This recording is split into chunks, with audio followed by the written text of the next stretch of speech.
Okay, let's unpack something that feels a little too real today. It's a wild one. We're looking at a text that frames creativity in a way I've just never seen before. It argues that ideas aren't really a talent you have, they're a resource being extracted from you. Yeah. And it all kicks off with this very specific trigger.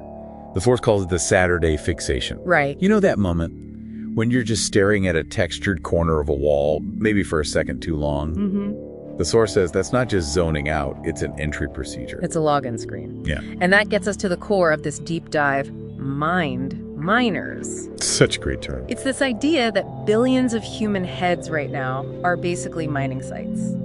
So while you're listening to this, there's a whole industrial operation happening inside your skull. And the imagery is so visceral, it describes these like miniature workers, the miners, and they get in through a small panel. A panel? Where? Hidden right beneath the hair follicles on the back of your scalp. And their job is purely business.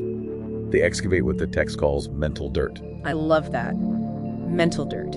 And they do it using, subconscious transference. Exactly. So the miners are most active when the host, which is you, or me, is offline. Right, when you're sleeping or doing something totally mundane like washing dishes. That's when they're in there with their little pickaxes, just sifting through all the noise to find something usable. Which perfectly explains the output.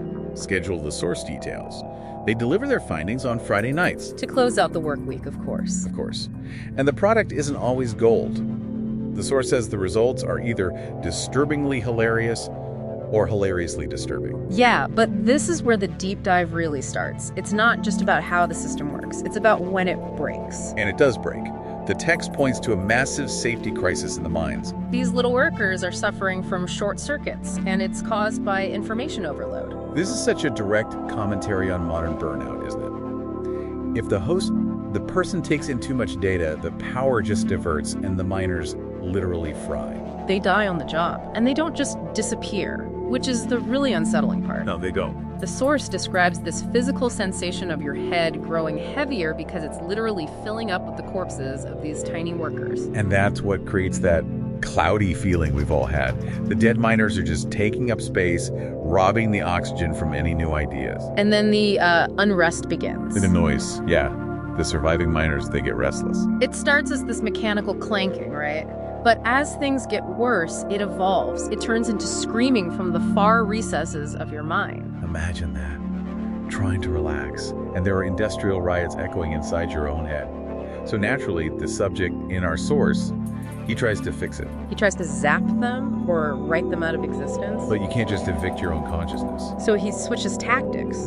He uses a strategy called flooding. Right, he tries to drown out the screaming by forcing these intense new mental fixations.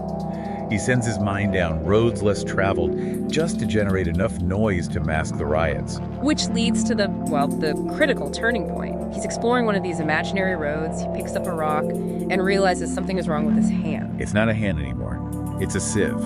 The dirt just falls right through his fingers. And he catches his reflection, and he's wearing the uniform. He's become a mind miner. And right then, the flood he mentally summoned to drown out their voices actually hits.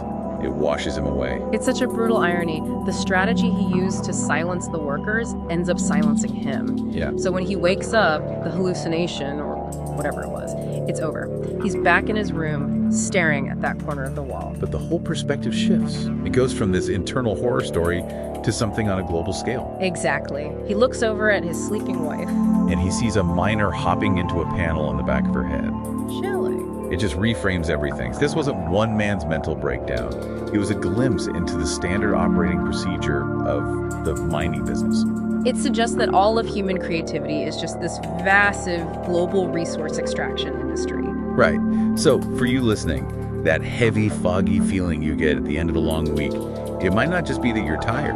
It could be, a hazardous work environment upstairs. It really challenges the whole idea of who's even generating your thoughts in the first place. Which brings us to the final thought we want to leave you with. If the miners are the ones processing the raw material, and we can unconsciously slip into their shoes, who's actually holding the shovel? Is the dirt you call your creativity even yours?